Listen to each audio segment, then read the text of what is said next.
അപ്പം നമ്മൾ കുറച്ച് കാര്യങ്ങൾ, അതായത് അക്യുപഞ്ചർ പഠിക്കുന്നതിന് മുമ്പ് കുറച്ചുകൂടെ ചില കാര്യങ്ങൾ അറിയേണ്ടതായിട്ടുണ്ട്. നമ്മൾ പറഞ്ഞു പ്രകൃതിയുമായിട്ട് കണക്ട് ചെയ്തിട്ടാണ് നമ്മളുടെ അക്യുപഞ്ചർ സിസ്റ്റം. പ്രകൃതിയിലെ ഒരു കണികൻ മാത്രമാണ് ഹ്യൂമൻ ബീയിങ്. അപ്പം ഹ്യൂമൻ ബീയിങ്ങിനകത്ത് എന്തൊക്കെയുണ്ടോ, കാരണം നമ്മൾ അതിൻ്റെ ഒരു കണികയായതുകൊണ്ട് പ്രകൃതിയിൽ അതുണ്ടാവും. പ്രകൃതിയിൽ എന്തൊക്കെയുണ്ടോ അതിൻ്റെയൊക്കെ ഒരു എന്താ പറയുക, കറസ്പോണ്ടിങ് ആയിട്ടുള്ള സാധനങ്ങൾ നമ്മുടെ ശരീരത്തിനകത്തും ഉണ്ടാവും. ഈ അക്യുപഞ്ചറിൻ്റെ അല്ലെങ്കിൽ നമ്മുടെ സിസ്റ്റത്തിൻ്റെ തന്നെ കാതലായ ഒന്നാണ് അണ്ഡം. എന്താണോ അത് തന്നെയാണ് പിണ്ഡം. അപ്പൊ പ്രകൃതി എന്താണോ അത് തന്നെയാണ് പ്രകൃതിക്കകത്തുള്ളതിൽ എല്ലാത്തിലും ഉണ്ടാവുക. അത് ഓരോന്നും റെപ്രസെന്റ് ചെയ്യുന്ന ഓരോ രീതിയിലായിരിക്കും, അത്രയേ ഉള്ളൂ. ഇപ്പൊ നമ്മൾ ഭൂമിന്ന് പഠിച്ചിട്ട് ഭൂഗോളത്തിനെ വെച്ച് പഠിക്കും, അതല്ലെങ്കിൽ ഒരു അറ്റ്ലസിനെ കട്ട് ചെയ്ത് വെച്ചിട്ട് പരന്ന് വെച്ചിട്ട് പഠിക്കും. ഇപ്പൊ ഭൂമി ഇങ്ങനെ തന്നെ ആണോ എന്ന് ചോദിച്ചു കഴിഞ്ഞാൽ അതിനെ റെപ്രസെന്റ് ചെയ്ത് നമ്മൾ പഠിക്കാൻ ഉപയോഗിക്കുന്ന ഒരു ഗ്ലോബ് പോലെ ഒരു ചെറിയൊരു സാധനം അതിന്റെ റെപ്രസെന്റേഷനാണ്. അപ്പോൾ ഗ്ലോബിനകത്ത് മലയും കുഴികളും ഒക്കെ വന്നിട്ട് ഗ്ലോബിനകത്ത് കൊത്തി വെച്ചിട്ടുണ്ടാവുമോ? ഉണ്ടാവില്ല. പക്ഷെ നമുക്ക് ഭൂമിയുടെ എല്ലാ കാര്യങ്ങളും, ഏതൊക്കെ സ്ഥലങ്ങളാണ്, ഏത് ഗ്രീൻ വെച്ചിലാണ് ഉള്ളത്, അതിന്റെ അക്ഷാംശം രേഖാംശം ഇതൊക്കെ തന്നെ നമുക്ക് അതിനകത്ത് നോക്കി മനസ്സിലാക്കാൻ പറ്റുന്നത് പോലെ ഒരു ചെറിയ കണികയാണ്, പ്രകൃതിയുടെ ഒരു ചെറിയ രൂപമാണ് ഇവിടെയുള്ള എല്ലാ ജീവജാലങ്ങളും. അതിനകത്ത് ഓരോന്നും റെപ്രസെന്റ് ചെയ്യുന്നത് ഓരോ രീതിയിലാണ്. അപ്പോൾ നമ്മുടെ ശരീരത്തിനകത്ത് എല്ലാ ഭൂതങ്ങളുണ്ടെങ്കിലും അതിലത്തെ ആ ഭൂതങ്ങളില് മറ്റേ നമുക്ക് ചീ എടുക്കുമ്പോൾ ചീ ഒരാൾക്ക് എല്ലാവർക്കും ഈക്വൽ ആയിരിക്കില്ല, കുറച്ച് വേരിയേഷൻസ് ഉണ്ടാവും. അതേമാതിരി തന്നെ ആ വേരിയേഷൻ ഉള്ളത് കൊണ്ട് തന്നെ ഇന്നിയാങ്ങും കുറേശ്ശെ മാറിയിരിക്കും.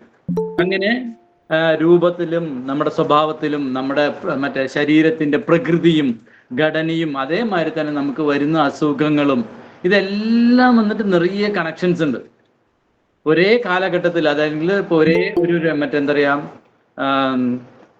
സെർട്ടൺ പീരിയഡിൽ ജനിക്കുന്നവർക്കൊക്കെ പൊതുവെ വന്നിട്ട് മറ്റുള്ളവരെക്കാളും കൂടുതൽ ഹൈറ്റുകൾ കാണും. പിന്നെ ഒരു ജനറേഷൻസ് വരുന്ന സമയത്ത് പെർട്ടിക്കുലർ പീരിയഡിൽ ജനിക്കുന്നവർക്ക് ഹൈറ്റ് കുറവായിരിക്കും. അങ്ങനെ നിറയെ കാര്യങ്ങൾ നമുക്ക് കോമൺ ആയിട്ട് എടുക്കാൻ പറ്റും. അത് അവരുടെ സ്വഭാവത്തിലും റിഫ്ലക്റ്റ് ചെയ്യാൻ പറ്റും. സോ അങ്ങനെയുള്ള ചെറിയ വേരിയേഷൻസ് വന്നിട്ട് എനർജി പാറ്റേണിൽ വരുന്ന സമയത്ത് അത് ഇവിടുത്തെ പ്രകൃതിയിൽ നമ്മൾ ജനിക്കുന്ന സമയത്ത് ഉണ്ടാവുന്നതുമായിട്ട് കണക്ട് ചെയ്തിട്ട് ആ ചെറിയ മാറ്റങ്ങളൊക്കെ നമ്മളിൽ എല്ലാവരും ഉണ്ടാവും. അപ്പോൾ നമ്മൾ പറഞ്ഞു, നമുക്ക് ചീ എന്ന് പറയുകയാണെങ്കിൽ ജീവൻ എന്ന് പറയുന്നതിൻ്റെ ആദ്യ കണിക എന്ന് പറയുന്നത് തന്നെ നമുക്ക് ഇവിടെ ജലം ഉണ്ടായ ശേഷമാണെന്ന് പറയാം, അല്ലെ? ജലമാണ് വന്ന ശേഷമാണ് ഭൂമിയിൽ ജീവനുള്ള വസ്തുക്കൾ ഉണ്ടായിന്ന് പറഞ്ഞത്. ആദ്യത്തെ ഏകകോശ ജീവിയായ അമീബ പോലും ഉണ്ടായിരുന്നത് ജലം വന്ന ശേഷമാണെന്നാണ് പറയുന്നത്. ഓക്കെ, അതുവരെ ഈ 5 എലമെന്റ്സ് മാത്രമാണ് ഉണ്ടായിരുന്നത്, അതിൻ്റെ അതുമായിട്ട് ബന്ധപ്പെട്ടുള്ള കാര്യം. അപ്പം നമുക്കറിയാം എങ്ങനെയാണ് ഭൂമിയിൽ വെള്ളം ഉണ്ടായിരുന്നെന്ന് ചോദിച്ചു കഴിഞ്ഞാൽ, ഭൂമിക്കകത്ത് സ്റ്റോർ ചെയ്തിട്ടുണ്ടായിരുന്നു. ഭൂമിയിൽ ആദ്യമേ വന്നിട്ട് വെള്ളം സ്റ്റോർ ചെയ്തിട്ടുണ്ടായിരുന്നത് പതുക്കെ ഏതെങ്കിലും, ഇപ്പൊ നമ്മളുടെ പുഴയൊക്കെ ഉത്ഭവിക്കുന്നത് നോക്കിക്കഴിഞ്ഞു കഴിഞ്ഞാൽ ഒരു പുഴയും ഏതെങ്കിലും കുഴിയിൽ നിന്ന് ഉത്ഭവിച്ച് മുകളിലേക്ക് വരികയല്ല ചെയ്യുന്നത്, മറിച്ച് മുകളിൽ നിന്നും, അതായത് ഏതെങ്കിലും മലമുകളിൽ നിന്നോ ഉയരം കൂടിയ പ്രദേശങ്ങളിൽ നിന്നോ വെള്ളം കുറേശ്ശെ കിനിയും. അങ്ങനെ കിനിഞ്ഞിട്ടാണ് എന്ത് സംഭവിക്കുന്നത്, ആദ്യം പുഴയുടെ ഉത്ഭവം ഉണ്ടാവുന്നത്. അങ്ങനെയാണ്, അല്ലേ? സംശയം ഉണ്ടായിരിക്കെങ്കിലും, അല്ലേ? ആദ്യം ഉയരം കൂടിയ സ്ഥലങ്ങളിൽ ചെറിയ ചെറിയ കിനിവ് അല്ലെങ്കിൽ നനഞ്ഞു തുടങ്ങും. അങ്ങനെ കുറെ നനവുകൾ കൂടി ചേരുമ്പോൾ വളരെ മൈൽഡായിട്ടുള്ള ചെറിയൊരു എന്താ പറയാ, നീരുറവ പോലെ, അല്ലെങ്കിൽ നീരുറവയിൽ നിന്നും ചെറുതായിട്ട് ജലം ഉത്ഭവിച്ച് പുറത്തേക്ക് ഒഴുകി വരാൻ തുടങ്ങും.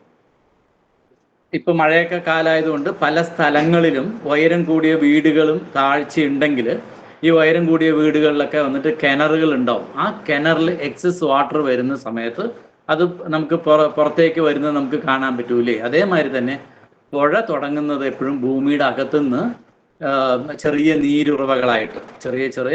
നീരുറവകളായിട്ടാണ് തുടങ്ങുന്നത്. പൊതുവെ അതിൽ TCM-നെ നമ്മൾ ഇതിനെ എവിടുന്നാണ് ഈ വെള്ളം വന്നത്? ഭൂമിയുടെ അകത്തുനിന്നാണ്. അപ്പോൾ കിണറിൽ നിന്നാണ് വെള്ളം വന്നത് എന്നുള്ള സങ്കല്പത്തിലാണ് നമ്മൾ മറ്റേ മെറീഡിയൻസിനെ കുറിച്ച് പഠിക്കുമ്പോൾ പോലും ഈ ആദ്യം കിട്ടുന്നത് എവിടുന്നാണ്? ഭൂമിക്കകത്ത്. അതുകൊണ്ട് വെല്ലെന്നാണ് ഇതിനെ നമുക്ക് കിട്ടുക എന്ന് പറയാം. വെള്ളത്തിന് പകരം ചീ എന്ന് നമുക്ക് TCM പോകുമ്പോൾ പറയാം. ഓക്കെ, ഈ ചെറിയ ചെറിയ നീരുറവകളൊക്കെ ചേർന്നിട്ട് കലബല ശബ്ദത്തോടുകൂടി കുഞ്ഞു കുഞ്ഞു അരുവികളായിട്ട് മാറും. ഇല്ലേ? ഞാൻ പറഞ്ഞത് മനസ്സിലാവുണ്ടല്ലോ അല്ലേ? അപ്പൊ തന്നെ അൺമ്യൂട്ട് ചെയ്ത് ചോദിക്കണേ, എല്ലാവരും സൈലന്റ് ആയിട്ട് ഇരിക്കുന്നുണ്ടേ. അങ്ങനെ ചെറിയ നീരുറവകളായിട്ടുണ്ടാവും. ഈ വെള്ളം മറ്റേ ആദ്യം പുറത്തേക്ക് വരുന്ന ജലത്തിന് അത്ര എന്താ പറയാ പ്യൂരിറ്റി ഉണ്ടാവും, അതേമാതിരി അത്ര തണുപ്പുണ്ടാവും അല്ലേ? അതിൻ്റെ എന്താ പറയാ അതിൻ്റെ ഒരു നിങ്ങൾ മറ്റേ ഏതെങ്കിലും മലമുകളിലൊക്കെ പോയിട്ടേ അവിടെ നിന്ന് ഇങ്ങനെ വെള്ളം ചെറിയ ഇതിനകത്ത് കെട്ടി നിൽക്കുന്നുണ്ടാവും പുറത്തേക്ക് വരുന്നത്. അത് നിങ്ങളെടുത്ത് മുഖം കഴുകുമ്പോൾ നിങ്ങൾക്ക് ഒരു ഡിഫറൻസ് അറിയാം. അതായത് നിങ്ങളൊക്കെ മറ്റേ പാലക്കാട് മറ്റേ എന്താ പറയുക നമ്മുടെ സൈലന്റ് വാലിയിലൊക്കെ പോയി കഴിഞ്ഞാൽ അവിടെ കുന്തിപ്പുഴ ഒഴുകുന്നുണ്ട്. ആ കുന്തിപ്പുഴയത്തെ വെള്ളം നിങ്ങൾ കാല് വെച്ച് കഴിഞ്ഞാൽ നിങ്ങളുടെ ഔട്ടർ ലെയർ അല്ല തണുക്കുക, മറിച്ച് നിങ്ങളുടെ ബോണാണ് തണുക്കുക. അത്ര ഒരു എന്താ പറയുക, അതിലൊന്ന് നിങ്ങൾ കുളിച്ച് കഴിഞ്ഞാൽ നടന്നു പോയ ക്ഷീണം എല്ലാം തന്നെ പമ്പ കിടക്കും. ഓക്കെ, അത്രയേറെ ഉന്മേഷം അല്ലെങ്കിൽ എനർജി അതിനകത്ത് നിന്ന് കിട്ടും. അപ്പൊ നമുക്ക് ഒറ്റ സ്ഥലത്ത് നിങ്ങൾ വെള്ളച്ചാട്ടമുള്ളവിടങ്ങളൊക്കെ പോകുന്ന സമയത്ത് കിട്ടുന്നതിനേക്കാളും വളരെ സുഖമായിരിക്കും ഈ ശരിക്കും പറഞ്ഞാൽ പുഴ ആരംഭിക്കുന്ന സ്ഥലങ്ങളിലുള്ള ജലത്തിന്. അത് പിന്നെ ചെറിയ അരുവികളായിട്ട് മാറും. അതിനുശേഷം അത് മറ്റേ വെള്ളച്ചാട്ടം കുറേ വെള്ളം ചേർന്നുമ്പോൾ മലകളിൽ നിന്നും മറ്റും അത് ഭൂമിയിലേക്ക് പതിക്കും, അല്ലെങ്കിൽ താഴ്ചയുള്ള ഭാഗത്തേക്ക് പതിക്കും. അങ്ങനെ വെള്ളം പതിക്കുന്ന സമയത്ത് അവിടെ എപ്പോഴും എന്തുണ്ടാവും? ഒരു ചെറിയൊരു എന്താ പറയുക കുഴി, താണ പ്രദേശം ഉണ്ടാവും. ബാക്കിയുള്ള അവിടെയൊക്കെ വെള്ളം വറ്റിയാൽ പോലും ആ മറ്റേ വെള്ളം വീണിട്ടുണ്ടായ കുഴികളിൽ എപ്പോഴും കുറച്ച് വെള്ളം ഉണ്ടാവും. ഏറ്റവും അവസാനേ അത് വറ്റത്തുള്ളൂ. അതിനുശേഷം പുഴ ആരംഭിക്കുകയായി. പുഴ ആരംഭിക്കുമ്പോൾ അതിന് കുറച്ചുകൂടെ വീതിയും ആഴവും അതേമാതിരി തന്നെ ആ ഒഴുക്ക് വന്നിട്ട് കാണാത്ത രീതിയിൽ വളരെ സൈലൻ്റായിട്ട് അത് ഒഴുകിക്കൊണ്ടിരിക്കും. ഇങ്ങനെ പുഴ ഒഴുകുന്ന സമയത്ത് പല സ്ഥലങ്ങളിലും വന്നിട്ട് ഏറ്റത്താഴ്ചകളുണ്ടാവും. ഓക്കെ, അങ്ങനെ ഏറ്റത്താഴ്ചകൾ, അതായത് ഉയരവും താണ സ്ഥലങ്ങൾ ഉണ്ടാകുമ്പോൾ പലപ്പോഴും വന്നിട്ട് ഇവിടെ വെള്ളം അവിടെ കുറച്ച് പോസ് കുറഞ്ഞാൽ തന്നെ അവിടെ തങ്ങി നിൽക്കുന്നുണ്ടാവും വെള്ളം. ഓക്കെ, അതിനുശേഷം ഈ പുഴ പോയിട്ട് കടലിലേക്ക് ചേരുകയാണ് ചെയ്യുക. ഇതാണ് നമ്മുടെ ജലത്തിൻ്റെ സൈക്കിള്. പിന്നെയും കടലിൽ പോകുന്ന ജലം സൂര്യപ്രകാശത്താൽ വേപ്പറായിട്ട് ആകാശത്തേക്ക് പോകുന്നു. തിരിച്ച് ആകാശത്തു നിന്ന് നമുക്ക് ഭൂമിയിലേക്ക് മഴയായി വരുന്നു. പക്ഷേ ഒരു പുഴയ്ക്ക് വന്നിട്ടുള്ള വെള്ളം മുഴുവനും നമുക്ക് നേരെ മഴയിലൂടെയല്ല കിട്ടുന്നത്, മറിച്ച് ഭൂമിയുടെ അകത്തുനിന്നാണ് അത് ജനറേറ്റ് ചെയ്യപ്പെടുന്നത്. ഓക്കെ, സോ ഇതാണ് ഒരു വാട്ടറിൻ്റെ നമുക്ക് പറയുമ്പോൾ ഒരു ജീവൻ തരുന്ന ഒരു സാധനത്തിൻ്റെ ഒരു വേ ഓഫ് സൈക്കിൾ എന്ന് പറയുന്നത്. ഇതേപോലെ തന്നെയാണ് നമ്മുടെ ശരീരത്തിനകത്തും ചീ ട്രാവൽ ചെയ്യണത്. ഓക്കെ, ചീ എങ്ങനെ ട്രാവൽ ചെയ്യുന്നു എന്ന് ചോദിച്ചു കഴിഞ്ഞാൽ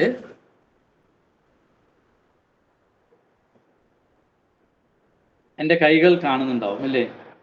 നിങ്ങൾക്ക് കൈ കാണുന്നുണ്ടോ? കാണുന്നുണ്ട് സർ. കാണുന്നുണ്ട് അല്ലേ? അപ്പൊ ഈ എൻ്റെ കൈയിന്റെ ഒരു പൊസിഷനിൽ നോക്കി ഏറ്റവും ഉയരം കൂടിയത് എവിടെയുള്ളത്? കൈകളാണ് അല്ലെ? വിരലുകളാണ് ഏറ്റവും ഉയരത്തിലുള്ളത് അല്ലേ? ഇതിന്റെ ഒരു പൊസിഷൻ നോക്കിക്കേ. ഇവിടുന്ന് ഞാൻ കുറച്ച് വെള്ളം ഒറ്റൊറ്റിക്കൊണ്ടിരിക്കുകയാണെങ്കിൽ ആ വെള്ളം മുഴുവൻ ഇങ്ങനെ ഒഴുകി വന്ന് ഇവിടെ വന്നിട്ട് ചെറിയ കുഴിയുള്ളത് കൊണ്ട് തന്നെ ഇവിടെ സ്റ്റോറേജ് ആവും. ആ സ്റ്റോറേജ് കഴിയുമ്പോൾ അവിടുന്ന് പെട്ടെന്ന് ഈ വെള്ളം മുഴുവൻ ഇങ്ങോട്ടേക്ക് ചാടിയിട്ട് സ്പീഡിൽ ഒഴുകി വരും അല്ലേ? ഈ ഒരു പൊസിഷനിൽ വെക്കുമ്പോൾ ആണോ? അതല്ലേ? അപ്പൊ ഇതേപോലെ തന്നെയാണ് നമ്മുടെ എനർജി ഫ്ലോ ചെയ്യുന്നത്. അതെങ്ങനെയാന്ന് ചോദിച്ചു കഴിഞ്ഞാൽ ഇപ്പൊ നമുക്ക് പൊതുവേ വന്നിട്ട് നമ്മൾ നേരത്തെ കണ്ട ചിത്രത്തിനെ ഒന്നുകൂടി പേരിട്ട് വിളിക്കാം. ആദ്യം ഭൂമിക്കകത്ത് നിന്ന് എന്ത് സംഭവിക്കുന്നു?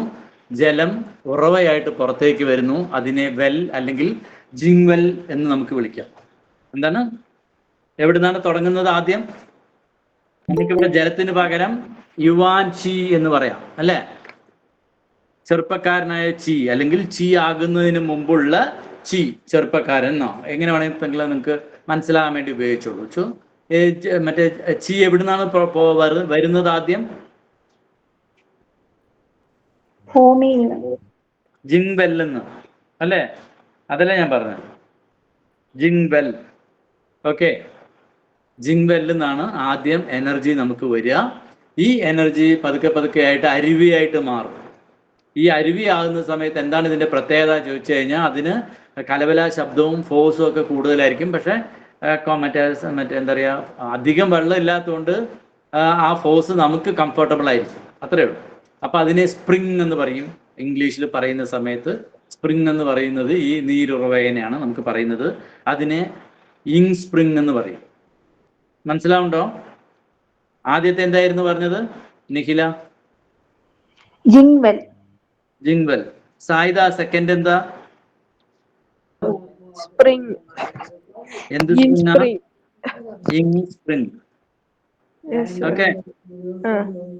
അത് കഴിഞ്ഞു കഴിഞ്ഞാല് ഇത് പിന്നെ എന്തായിട്ട് മാറുന്നു? വെള്ളച്ചാട്ടാണ്. അവിടെ സ്ട്രീമിംഗ് ആണ്. ഓക്കെ, അതിനെ ഷൂ സ്ട്രീം എന്ന് പറയും. ശശികുമാരി മാം ഉണ്ടോ? ഇല്ല.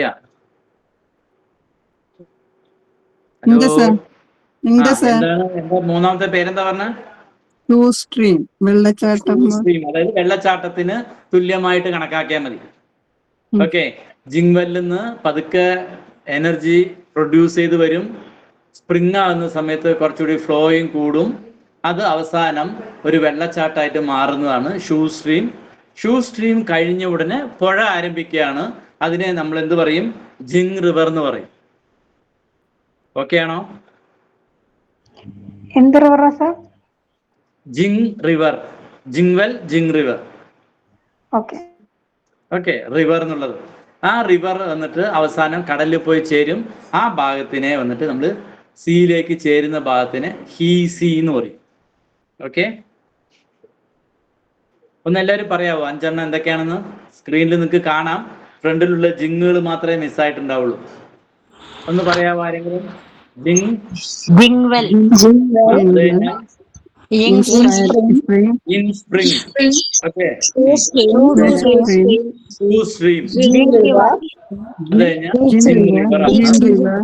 അത് കഴിഞ്ഞാല് ഓക്കെ. അപ്പൊ അതെങ്ങനെയാണ് നമ്മുടെ ശരീരത്തിനകത്തേക്ക് പോകുന്നത് നോക്കിക്കഴിഞ്ഞാൽ ഈ ഒരു ചിത്രം നിങ്ങൾ എടുത്തു കഴിഞ്ഞാൽ മതി. വിരലുകളാണ് ഏറ്റവും ഉയരത്തിലുള്ളത്.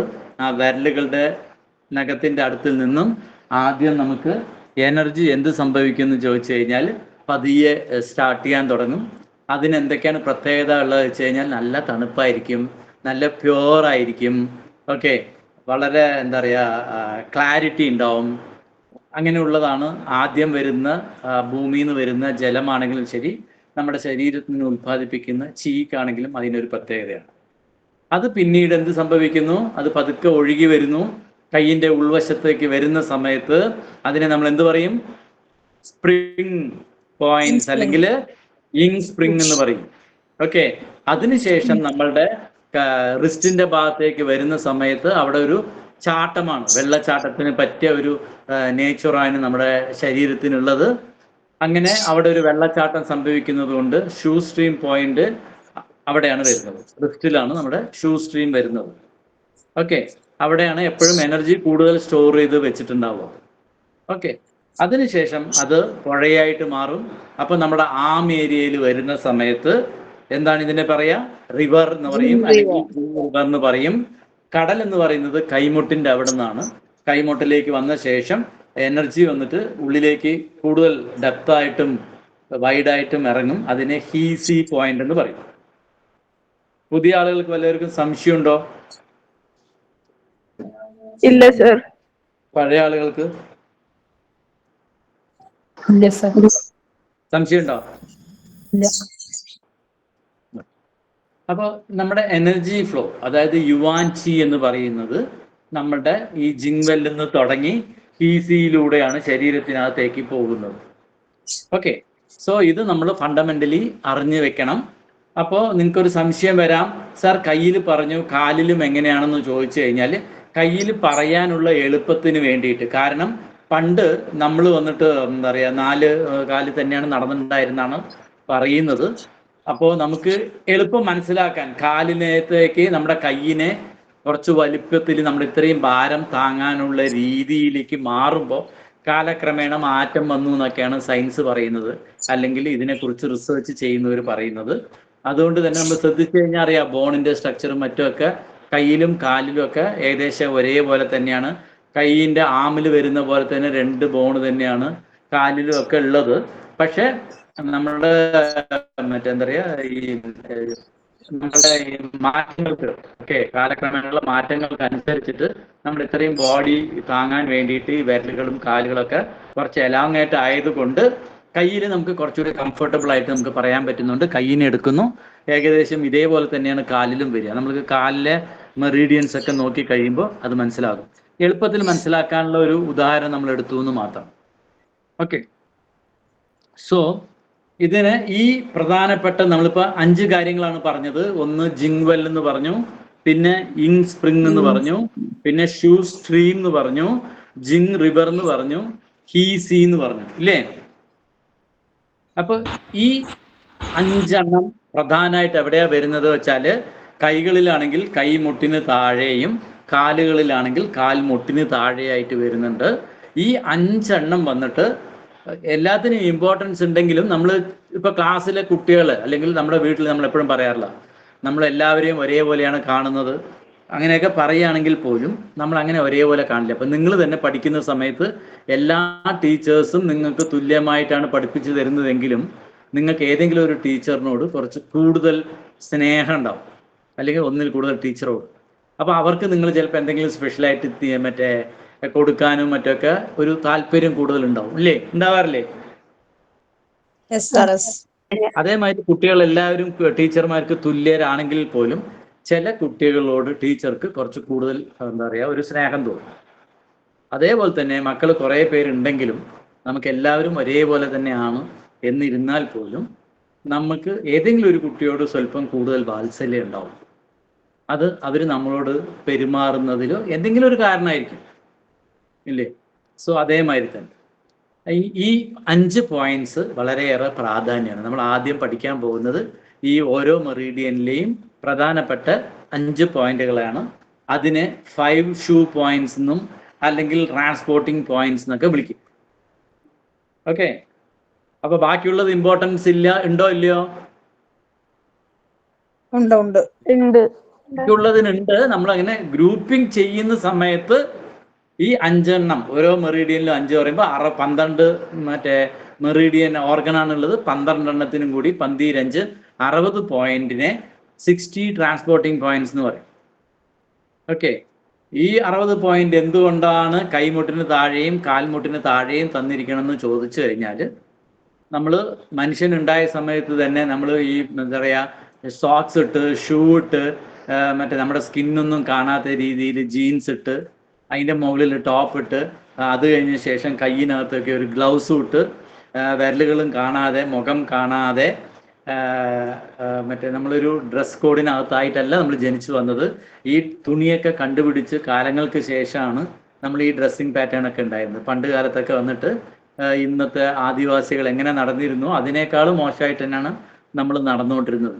ഓക്കെ, കാലഘട്ടത്തിൻ്റെ മാറ്റത്തിലാണ് ഈ ഡ്രസ്സിങ് സിസ്റ്റവും മറ്റുമൊക്കെ വന്നത്. അപ്പോൾ നമ്മൾ പ്രകൃതിയുടെ ഒരു പാർട്ടായതുകൊണ്ട് നമുക്ക് ഇപ്പം പ്രകൃതിയിൽ നടക്കുന്ന എല്ലാ ഇൻഫർമേഷൻസും അപ്പം നമ്മുടെ ശരീരത്തിനകത്ത് വരണം. ഇപ്പം നമ്മുടെ വീട്ടിൽ നമ്മളൊരു ഡിഷ് ടി വി ഉണ്ടെന്ന് വെക്കുക, അല്ലെങ്കിൽ പണ്ടത്തെ ആൻറ്റിന വളരെ കുറച്ച് പേര് എന്നെമാതിരി പ്രായമുള്ളവർ മാത്രമേ പഴയ ആൻറ്റിനയുടെ കണ്ടിട്ടുണ്ടാവുള്ളൂ. ബാക്കിയുള്ളവർക്ക് ഡിഷ് ടി വി ആയിരിക്കും. ഈ ഡിഷ് ടി വി വന്നിട്ട് എത്ര കാലം നന്നായിരിക്കുന്നോ അത്രയും കാലം നമുക്ക് നന്നായിട്ട് ചാനൽ കിട്ടും. ശരിയല്ലേ നിഖില? അതെ അതെ. അപ്പൊ നന്നായിട്ടിരിക്കണ ഈ ഡിഷിനെ നമ്മളിങ്ങനെ വെറുതെ മഴയത്തും വെയിലത്തും കൊണ്ടുപോയി വെക്കുന്നതിന് പകരം ഇതിനെ നല്ലൊരു മറ്റേ കവറൊക്കെ ഇട്ട് പൊതിഞ്ഞ് വെച്ച് കഴിഞ്ഞാൽ നല്ലതല്ലേ? അപ്പൊ കുറെ കാലം അത് നിൽക്കില്ലേ? അപ്പൊ കിട്ടില്ലല്ലോ. എന്ത് കിട്ടില്ല? സിഗ്നൽ കിട്ടത്തില്ല. സിഗ്നൽ എല്ലാവിടെയും ഉണ്ടാവില്ലേ? അവിടെ മാത്രമേ ഉണ്ടാവുള്ളൂ.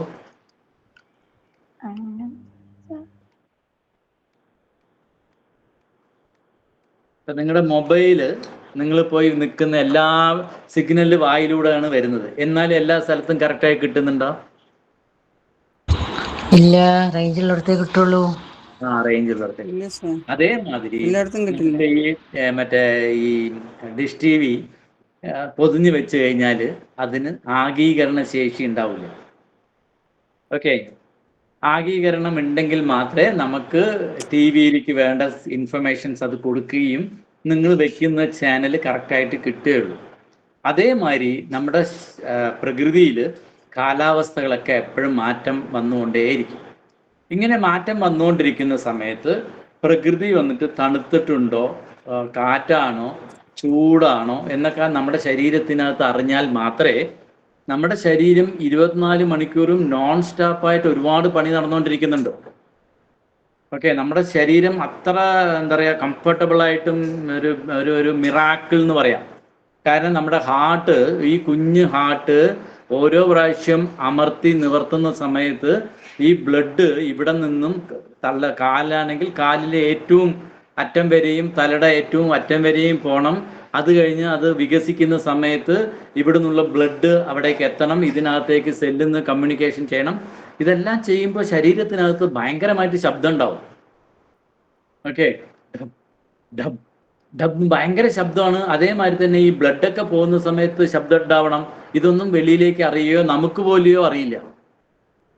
ഓക്കെ, സോ അത്ര കംഫർട്ടബിളായി ഉണ്ടാക്കിയിട്ടിരിക്കുന്ന സാധനം ആയതുകൊണ്ട് ഈ പ്രകൃതിയിൽ നടക്കുന്നതിനനുസരിച്ചിട്ട് വേണം ശരീരത്തിനകത്ത് ടെമ്പറേച്ചർ മെയിൻറ്റെയിൻ ചെയ്യാനും എല്ലാ പണിക്കും വന്നിട്ട് നമ്മളുടെ ഇരിക്കുന്ന സ്ഥലത്തിൻ്റെ എന്താ പറയുക പ്രകൃതിയിൽ ഉണ്ടാവുന്ന മാറ്റങ്ങളൊക്കെ ആർക്കറിയണം? നമ്മുടെ ഇന്റേണൽ ഓർഗണിന് അറിയണം.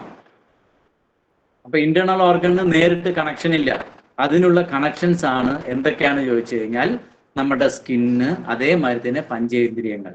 അപ്പൊ ഇതിനെല്ലാം നിങ്ങൾ കവർ ചെയ്ത് വെച്ച് കഴിഞ്ഞാൽ നിങ്ങൾ പ്രകൃതിയിൽ നിന്നും ഡിറ്റാച്ച്ഡ് ആവുകയാണ്.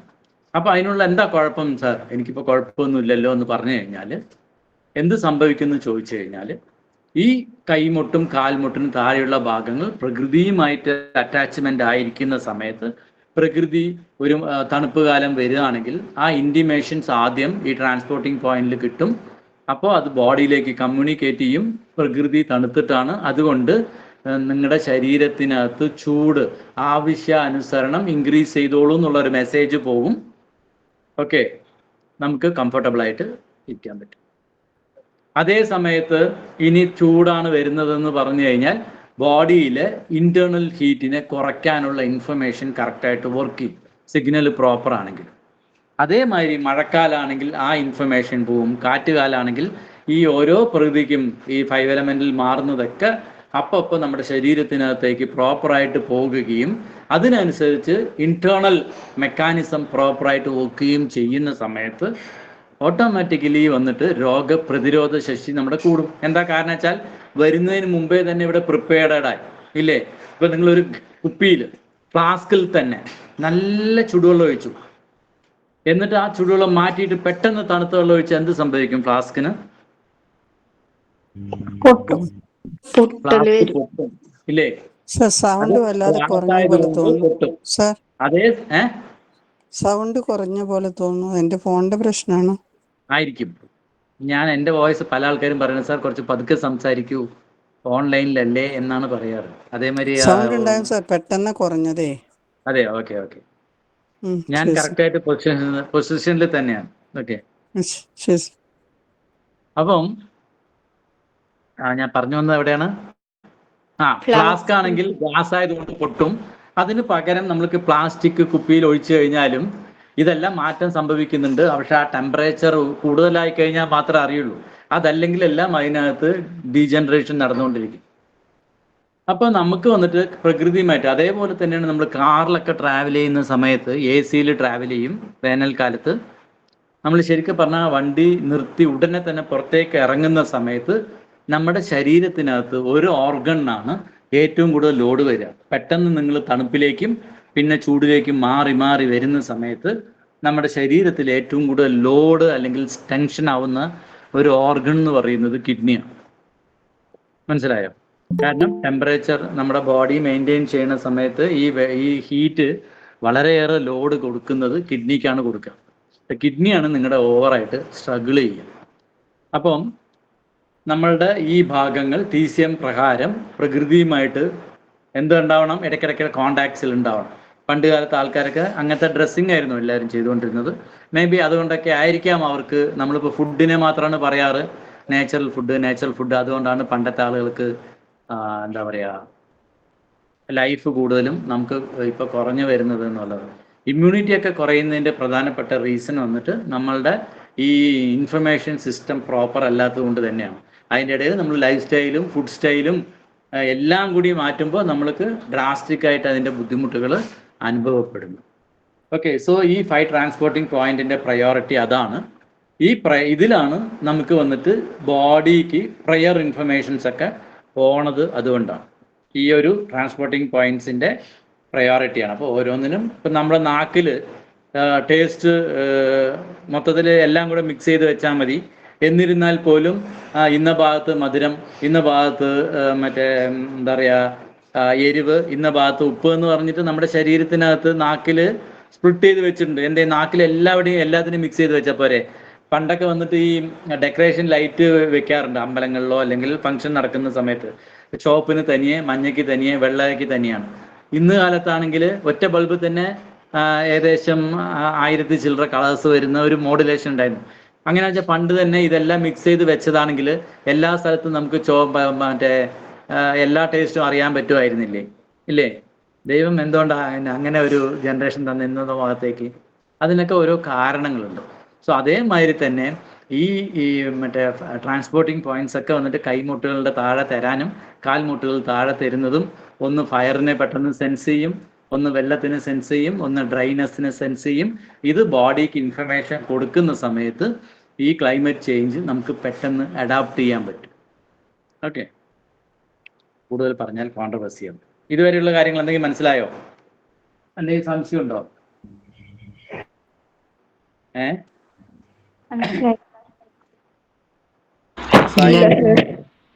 ശശികുമാരി മാം?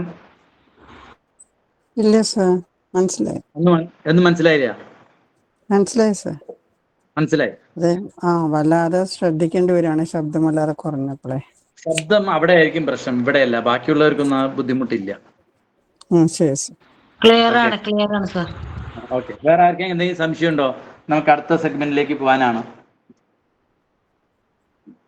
ഓക്കെ, സംശയമൊന്നുമില്ലെങ്കിൽ നമ്മളിനി ചില കാര്യങ്ങൾ അറിയണം. നമ്മൾ ഈ ചൈനീസ് സിസ്റ്റമാണ് പഠിക്കാൻ പോകുന്നത്. ഈ പഠിക്കാൻ പോകുന്നത് ഇംഗ്ലീഷിൽ ട്രാൻസ്ലേറ്റ് ചെയ്ത് കിട്ടിയ പുസ്തകങ്ങളിൽ നിന്ന് ബാക്കിയുള്ളവർ മനസ്സിലാക്കിയിട്ട് ട്രാൻസ്ഫോം ചെയ്തതാണ്. അപ്പോൾ ആരാണ് ഇത് ആദ്യം ഇംഗ്ലീഷൊക്കെ എഴുതിയെന്ന് ചോദിച്ചു കഴിഞ്ഞാൽ അതിന് കഥ ഞാൻ ആൾറെഡി പറഞ്ഞിട്ടുണ്ടായിരുന്നു. അക്യുപഞ്ചറിനെ കുറിച്ചിട്ട് പറഞ്ഞിട്ടുണ്ടാവുന്നതാണ് എൻ്റെ ഓർമ്മ. അതായത് വേൾഡ് ഹെൽത്ത് ഓർഗനൈസേഷനാണ് അക്യുപഞ്ചർ സിസ്റ്റത്തിനെ കുറിച്ചിട്ട് അമേരിക്കയിലുള്ള ഒരു പത്രമാധ്യമം അവരുടെ പേഴ്സണലായിട്ടുള്ള അനുഭവത്തിൽ നിന്നും ഇതിനെ മനസ്സിലാക്കിയിട്ട് എഡിറ്റോറിയൽ കോളത്തിൽ സ്ഥിരമായിട്ട് എഴുതിക്കൊണ്ടിരിക്കുകയും അത് വേൾഡ് ഹെൽത്ത് ഓർഗനൈസേഷൻ്റെ സദ്റിലേക്ക് ബാക്കിയുള്ളവർ കൊണ്ടുപോവുകയും ചെയ്തപ്പോൾ ഇത്തരത്തിലൊരു നല്ല സിസ്റ്റം ലോകം മുഴുവനും സ്പ്രെഡ് ചെയ്യേണ്ടതായിട്ടുണ്ടെന്ന് പറഞ്ഞിട്ട് ചൈനയിലേക്ക് കുറച്ച് ഡോക്ടേഴ്സിനെ പല രാജ്യങ്ങളിൽ നിന്നും സെലക്ട് ചെയ്ത് അവരുടെ ഫണ്ടിങ്ങിൽ 2 കൊല്ലത്തേക്ക് അവിടെ പഠിക്കാൻ പോയി പഠിച്ച് 2 കൊല്ലം കൊണ്ട് ഇവരുണ്ടാക്കിയതാണ് ഇന്ന് നമുക്ക് ലോകം മുഴുവനും ബാക്കിയുള്ളവർ പഠിക്കുന്നത്. ഓക്കെ, വെറും 2 കൊല്ലത്തിൽ. അപ്പം ഇവര് മോഡേൺ മെഡിസിൻ പഠിച്ചു പോയ ആൾക്കാരായതുകൊണ്ട് അവർക്ക് ഏത് കാര്യങ്ങൾ പറയുമ്പോഴും അവരുടെ അനാട്ടമി ലോജിക്കിൽ ആണ് എഴുതുക. അങ്ങനെ എഴുതുന്ന സമയത്ത് ചെറിയ ചില കോൺട്രവേഴ്സീസ് ഉള്ളത് എന്താണെന്ന് ചോദിച്ചു കഴിഞ്ഞാൽ, നമ്മൾ പഠിക്കുന്നത് TCM ആണെങ്കിലും അനാട്ടമി ലൊക്കേഷനിലൊക്കെ പറയുന്നത് മോഡേൺ മെഡിസിൻ്റെയാണ്. ഇപ്പം മോഡേൺ മെഡിസിൻ്റെ അനാട്ടമി എന്ന് പറയുന്നത് വന്നിട്ട് കൈകൾ താഴ്ത്തി ഈ കാണുന്നത് പോലെ നിൽക്കുന്നതാണ്. ഓക്കെ, ആൻറ്റീരിയർ എന്ന് പറഞ്ഞാൽ മുൻവശം, പോസ്റ്റീരിയർ എന്ന് പറഞ്ഞാൽ ബാക്ക് വശം. ഇതാണ് അനാട്ടമിക്കലി നമ്മുടെ ലൊക്കേഷൻ. അപ്പോൾ ഓരോ പോയിന്റ്സും ഇവിടെ നമ്മൾ പറയുന്നത് മോഡേൺ മെഡിസിൻ പ്രകാരം, കാരണം അവരെഴുതിയ ട്രാൻസ്ലേഷനാണ് നമ്മൾ പഠിക്കുന്നത്. അപ്പോൾ ഇവിടെ ബോഡി നമ്മുടെ അക്യുപഞ്ചർ പോയിന്റ്സ് പഠിക്കുമ്പോഴും ഇവരൊക്കെ അക്യുപഞ്ചറിലെ ഡോക്ടേഴ്സ് എഴുതിയ മെറീഡിയൻ്റെ പാത്തിലേക്ക് നോക്കുന്ന സമയത്ത് ഈ ഒരു പൊസിഷനിലാണ് അവർ പറയുക. ഓക്കെ, പക്ഷേ അക്യുപഞ്ചറിൻ്റെ അനാട്ടമിക്കൽ പൊസിഷൻ ഇങ്ങനെയല്ല, കുറച്ചൊരു മാറ്റമുണ്ട്. ഇങ്ങനെയാണ് 2 കാലും ചേർത്ത് വെക്കണം. എനിക്ക് അങ്ങനത്തെ പെട്ടെന്ന് പിക്ചർ ഞാനിപ്പോൾ വന്ന് പിക്ചർ എടുത്തിട്ടപ്പോൾ വിചാരിച്ചതുപോലെ കിട്ടിയില്ല. അതായത് 2 കൈകളും ഞാൻ അപ്പോഴേ കാണിച്ച പോലെ 2 കൈകളും ഇങ്ങനെ ഉയർത്തിയിട്ട് കാലുകൾ 2ഉം നമ്മൾ അനാട്ടമിക്കലി നിൽക്കുന്ന പോലെ തന്നെ നിൽക്കുന്ന പൊസിഷനാണ് ആക്ച്വലി അക്യുപഞ്ചർ അനാട്ടമിക്കൽ പൊസിഷൻ. 2 കൈകൾ മേലെ വെച്ചുകൊണ്ട് കാലുകൾ താഴെ വെച്ചുകൊണ്ട്. ഇങ്ങനെ വെച്ചിട്ട് നിങ്ങൾ നോക്കിക്കഴിഞ്ഞാൽ നിങ്ങൾക്കറിയാം കാലിലെ 2 തള്ളവിരലുകളും നിങ്ങളുടെ ശരീരത്തിന്റെ ഭാഗത്തേക്കാണ്, കൈകളിലെ 2 തള്ളവിരലും ശരീരത്തിന്റെ ഭാഗത്തേക്കാണ്. ആണോ? അല്ലേ? അതെ അതെ. അതെ സർ. അതേ സമയത്ത് മോഡേൺ മെഡിസിന്റെ എടുക്കുന്ന സമയത്ത് കൈകൾ താഴ്ത്തുമ്പോൾ അത് തിരിഞ്ഞ് തള്ളവിരലുകൾ എവിടെയായിരിക്കും? ശരീരത്തിൽ നിന്ന് മാറിയിട്ടാണ് ഉണ്ടാവുക. ചെറുവിരലാണ് അടുത്തുണ്ടാവുക. ഓക്കെ, ഈ ഒരു ചേഞ്ചസ് ഉണ്ടാവും. അതേമാതിരി നമ്മൾ പോയിന്റ് പറയുന്ന സമയത്ത് ഇപ്പൊ ഇവിടുന്ന് ഇവിടേക്ക് എന്ന് പറഞ്ഞു കഴിഞ്ഞാൽ സ്റ്റീസിയം ചൈനീസ് സിസ്റ്റത്തിൽ ഇവിടെ നിന്നും താഴെയാണ് ഈ പോയിന്റ്. പക്ഷേ മോഡേൺ മെഡിസിൻ പഠിക്കുന്ന സമയത്ത് ഇങ്ങനെ കൈവയ്ക്കുന്നുണ്ട്, ഇവിടെ നിന്ന് മുകളിലേക്കാണെന്ന് പറയും. ക്ലിയർ? ക്ലിയർ. ഓക്കെ, ആ ഒരു മാറ്റം ഉണ്ടാവും, അത് നിങ്ങൾക്ക് മനസ്സിലായിരിക്കണം. ഓക്കെ ഓക്കെ ആണോ? Okay sir. Okay, thank you. Okay. അതേമാതിരി കുറച്ച് കാര്യങ്ങൾ മനസ്സിലാക്കാനുള്ളത്, നമ്മളുടെ ശരീരത്തിന്റെ ഓരോ പോയിന്റ് പറയുമ്പോൾ പോസ്റ്റീരിയർ, ആൻറ്റീരിയർ, സുപ്പീരിയർ ഇങ്ങനെയൊക്കെ പറയും. ലാറ്ററൽ, മീഡിയൽ എന്നൊക്കെ പറയും. അതും നമുക്ക് ജനറൽ ആയിട്ട് അറിഞ്ഞിരിക്കണം. മുകളിലേക്ക് സുപ്പീരിയർ, അതായത് ഈ ഒരു ഇപ്പൊ ഇവിടെ നമ്മൾ ഒരു മറ്റേ ക്ലിപ്പും പേനയും പിടിച്ചിട്ടുണ്ട്. സുപ്പീരിയറിലാണ് പേനയുള്ളത്, കാരണം മുകളിലാണ്. അതേമാതിരി തന്നെ ഇൻഫീരിയറിൽ അല്ലെങ്കിൽ ഇൻഫീരിയറിലാണ് എന്തുള്ളത്? നമ്മളുടെ ക്ലിപ്പ് ഉള്ളത്. Okay, okay. അതേമാതിരി നമ്മുടെ ശരീരത്തിന്റെ വശങ്ങൾ, ഈ ഭാഗങ്ങളെ ലാറ്ററൽ എന്ന് പറയും. അതായത് നമ്മളുടെ മീഡിയൽ എന്ന് പറഞ്ഞാൽ മധ്യഭാഗം, ഈ നടുവിൽ നിന്നുള്ള വര, ഇത് മീഡിയൽ സൈഡാണ്. മീഡിയൽ നിന്ന് പുറത്തേക്ക് പോകുന്ന സമയത്ത് ലാറ്ററൽ എന്ന് പറയും. Okay okay. ബാക്ക് വശത്തേക്ക് പോസ്റ്റീരിയർ എന്ന് പറയും, ഫ്രണ്ട് വശത്തേക്ക് ആന്റീരിയർ എന്ന് പറയും. ക്ലിയർ ആയോ? ഇത്രയും കാര്യങ്ങൾ നമുക്ക് എപ്പോഴും ഓർമ്മ വേണം. സുപ്പീരിയർ എവിടെയാണ്, ലാറ്ററൽ എവിടെയാണ്, മീഡിയൽ എവിടെയാണ്, പോസ്റ്റീരിയർ, ഇൻഫീരിയർ ആൻഡ് ആന്റീരിയർ. ഇത്രയും ഭാഗങ്ങൾ നമ്മൾ പോയിന്റ് പഠിക്കുമ്പോഴും മറ്റൊക്കെ നമ്മുടെ മനസ്സിനകത്ത് വേണം. Okay okay. ഇതിലൊന്നും സംശയം ഉണ്ടാവില്ല. ഇനി നിങ്ങൾക്ക് ഇന്നോട്ടൊരു ഹോംവർക്ക് തരാണ്. ഇത് നിങ്ങളിപ്പോൾ പഠിക്കുകയാണ്. ഓക്കെ, അല്ലാണ്ട് നിങ്ങൾ പോയി ഡയഗ്നോസ് ചെയ്യാനോ വേറൊന്നുമില്ല. നിങ്ങൾ എന്ത് ചെയ്യണമെന്ന് ചോദിച്ചു കഴിഞ്ഞാൽ നിങ്ങളുടെയും വീട്ടിലുള്ളവരുടെയും കിട്ടുന്നവരുടെയൊക്കെ വന്നിട്ട് വെറുതെ കൈ നോക്കുക. അവർക്ക് നിങ്ങൾ എന്തിനാ നോക്കണമെന്നൊന്നും പറയരുത്. ഓക്കെ, കൈ കാണുന്നുണ്ടോ? ചിത്രം കാണുന്നുണ്ടോ? സർ. നിങ്ങളുടെ കയ്യിൽ എന്ത് ചെയ്യണം ചോദിച്ചു കഴിഞ്ഞാൽ ഈ ഭാഗം, നിങ്ങളുടെ ഡോക്ടേഴ്സിന്റെ അടുത്തൊക്കെ പോകുമ്പോൾ നിങ്ങൾ പൾസ് നോക്കുന്നുണ്ടാവും. നിങ്ങൾ ഇവിടെ കൈയൊന്ന് വെച്ച് നോക്കിക്കഴിഞ്ഞാൽ ഇവിടെ പൾസ് അടിക്കുന്നുണ്ടാവും. ഇവിടെയും കിട്ടും, ഇവിടെയും കിട്ടും. 3 സ്ഥലത്ത് വെച്ച് നോക്കൂ, കിട്ടുന്നുണ്ടോ pulse? Tip tip tip tip അടിക്കുന്നുണ്ടോ?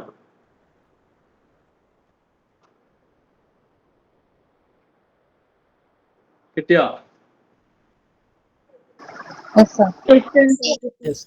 അല്ലെ, നിങ്ങളുടെ കയ്യിൽ വന്നിട്ട് എന്ത് ചെയ്യണം ചോദിച്ചു കഴിഞ്ഞാൽ ഏതെങ്കിലും ലെഫ്റ്റോ റൈറ്റിലോ കൈ എടുക്കുക. നിങ്ങളുടെ ഓപ്പോസിറ്റ് കൈന് എന്ത് വെക്കുക? 3 സ്ഥലത്തും ഇങ്ങനെ വെക്കുക. കൈ കാണുന്നുണ്ടോ? ഓക്കെ, എന്നിട്ട് ഈ പൾസ് നോക്കുന്ന ഭാഗങ്ങൾ ജസ്റ്റ് ഒന്ന് കൈ കൊണ്ട് വെച്ച് നോക്കുക. മിടിക്കുന്നുണ്ടോ ഇല്ലയോ നോക്കുക. ഒന്നുകൂടെ അമർത്തി നോക്കുക, മിടിക്കുന്നുണ്ടോ ഇല്ലയോ. അതിനുശേഷം അതിൻ്റെ തൊട്ടടുത്തുള്ള സ്ഥലത്തേക്ക് കൈവയ്ക്കുക. ജസ്റ്റ് ഒന്ന് ടച്ച് ചെയ്തുകൊണ്ട് പൾസ് വരുന്നുണ്ടോ ഇല്ലയോ നോക്കുക. ജസ്റ്റ് ഒന്ന് അമർത്തുക. അതിനുശേഷം അടുത്ത സ്ഥലവും കൂടി നോക്കുക. കൈ വെച്ചതും അടിക്കുന്നുണ്ടോ നോക്കുക. ഒന്നുകൂടെ അമർത്തിയിട്ട് നോക്കുക. ഓക്കെ, അതേപോലെ ഈ കയ്യിലും നോക്കുക. നിങ്ങൾ എന്ത് ചെയ്യണം ചോദിച്ചാൽ ദിവസം രാവിലെ എഴുന്നേറ്റ ഉടനെ നിങ്ങളുടെ കയ്യിൽ, നമ്മളിപ്പോൾ എത്ര സ്ഥലത്ത് ചെക്ക് ചെയ്തു? 3 സ്ഥലത്ത് ചെക്ക് ചെയ്തു. ഇപ്പൊ ഞാൻ കാണിച്ചത് അല്ലേ, ഈ കയ്യിൽ 3 സ്ഥലത്ത് ചെക്ക് ചെയ്യണം. ഇപ്പൊ എത്ര സ്ഥലം ചെക്ക് ചെയ്തു നിങ്ങൾ? 6 സ്ഥലം. 6 സ്ഥലം ചെക്ക് ചെയ്തു അല്ലേ? പക്ഷെ നിങ്ങൾ ഓരോന്നും കൈ വെച്ചും ചെക്ക് ചെയ്തു, അമർത്തിയിട്ടും ചെക്ക് ചെയ്യണം. അപ്പൊ എത്രയായി? ഒരു സ്ഥലത്ത് 2 എണ്ണ. ഇപ്പൊ 6 × 2 12 സ്ഥലം ചെക്ക് ചെയ്യുന്നുണ്ട്. ഓക്കെ ആണോ?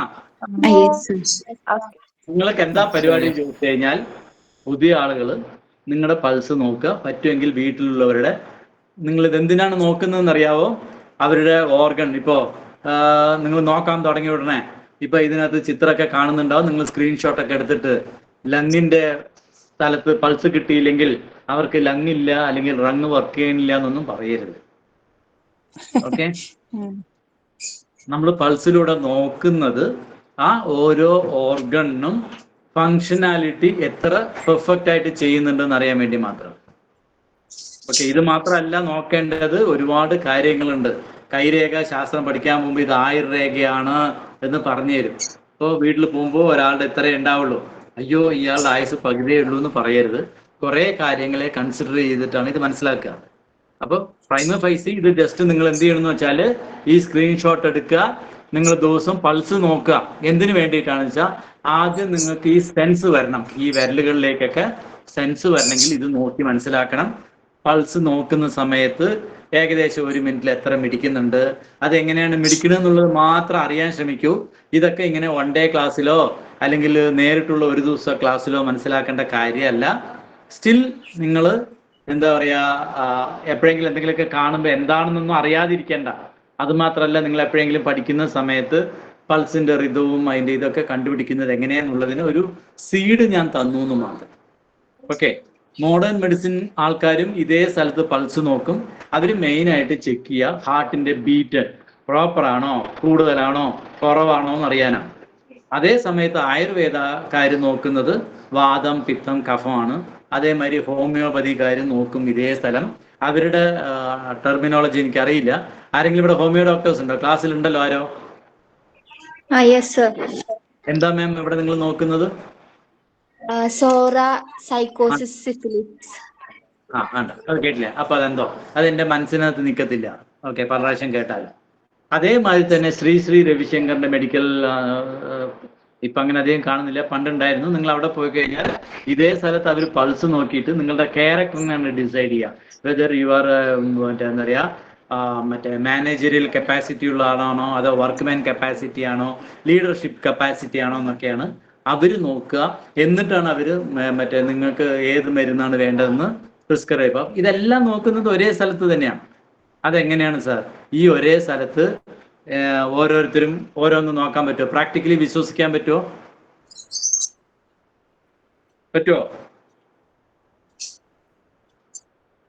നിഖില, പറ്റുമോ അങ്ങനെ ഒരേ സ്ഥലത്ത് ഓരോരുത്തരും ഓരോന്ന്?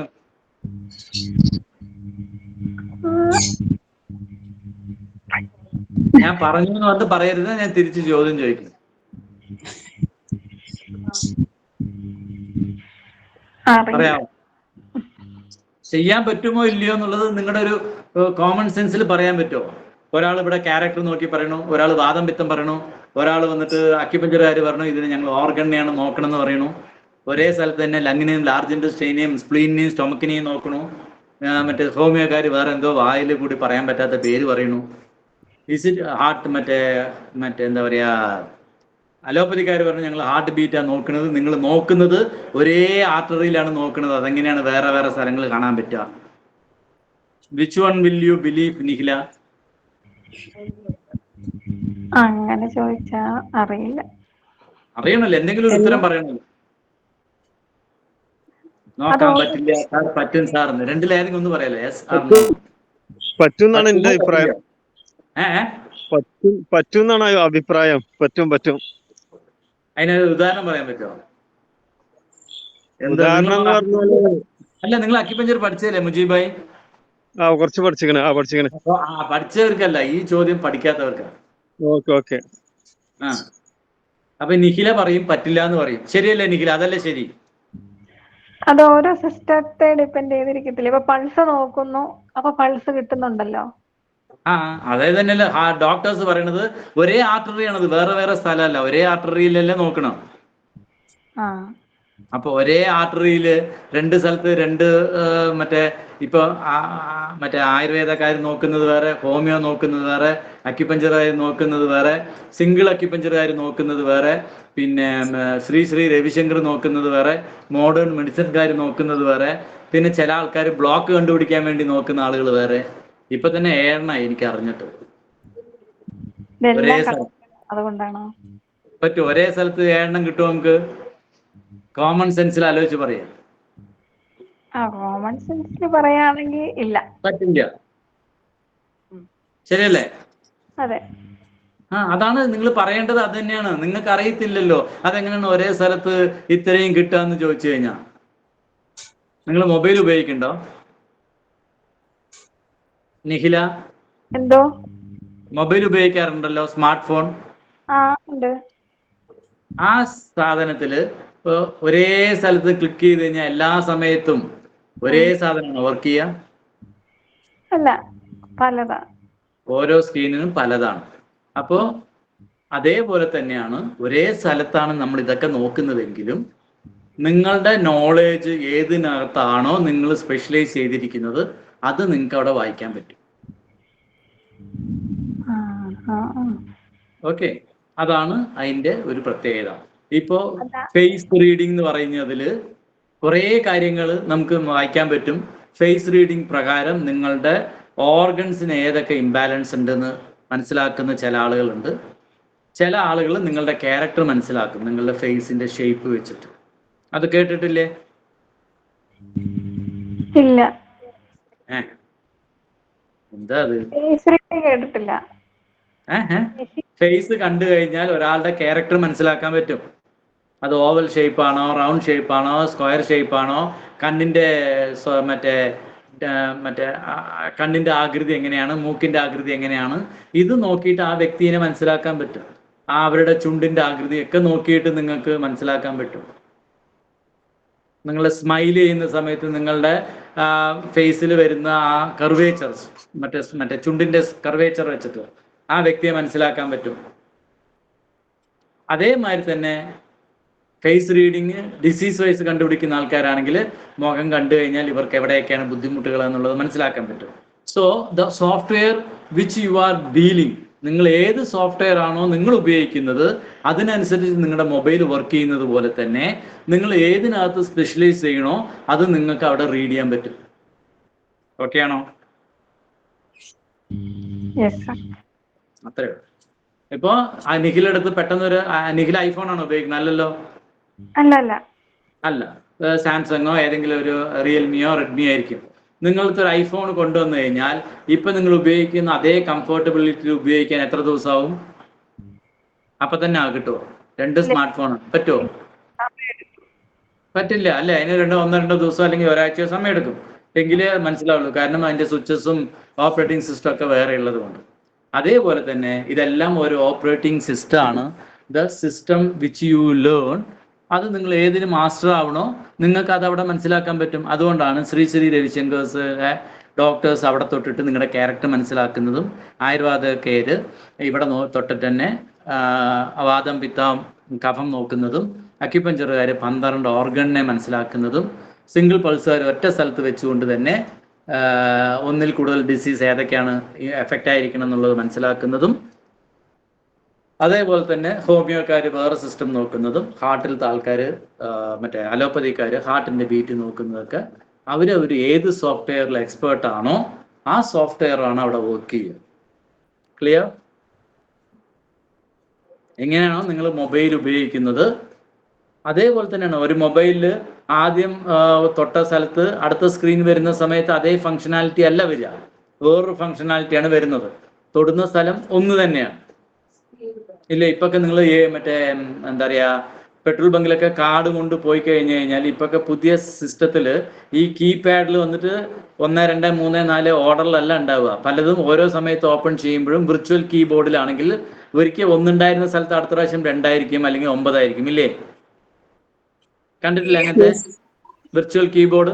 അത് ഓരോ സമയത്തും ഓരോന്നാ ഉണ്ടാവുക. അപ്പോൾ ഒരേ നിങ്ങളുടെ പാസ്വേഡ് സെയിം ആണെങ്കിലും ആ സ്ക്രീനിൽ ഓരോ സമയത്ത് പോകുമ്പോഴും ഓരോ സ്ഥലം തൊടേണ്ടി വരും. അതേമാതിരിയാണ് നമ്മുടെ സിസ്റ്റം. ഇത് വലിയ കണ്ടുപിടുത്തമായിട്ട് ഇന്നത്തെ സയൻസ് പറയുന്നു എങ്കിൽ പോലും നമ്മുടെ ശരീരത്തിനകത്ത് ഇത്രയേറെ സോഫ്റ്റ്വെയർസ് ഉണ്ട്.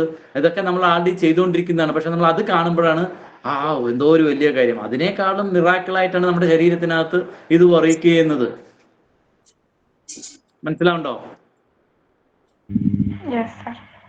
ഓക്കെ, ഇതാണ് മെയിൻ ആയിട്ട് അറിയാനുള്ളത്. ഇനി നമ്മൾ അടുത്ത ക്ലാസ് തൊട്ടിട്ട് പതുക്കെ റീഡിയനിലേക്ക് കയറണം എന്ന് വിചാരിക്കുന്നുണ്ട്. ഫണ്ടമെന്റലായിട്ട് ഇതിനകത്ത് ഇനി എന്തെങ്കിലും സംശയങ്ങൾ ഉണ്ടെങ്കിൽ നിങ്ങൾ ചോദിച്ചിട്ട് പോവാം. പുതിയ ആൾക്കാർ ആദ്യം ചോദിക്കുക, എന്നിട്ട് പഴയ ആൾക്കാർ ചോദിക്കുന്നതാണ് ഞാൻ പ്രിഫർ ചെയ്യുന്നത്.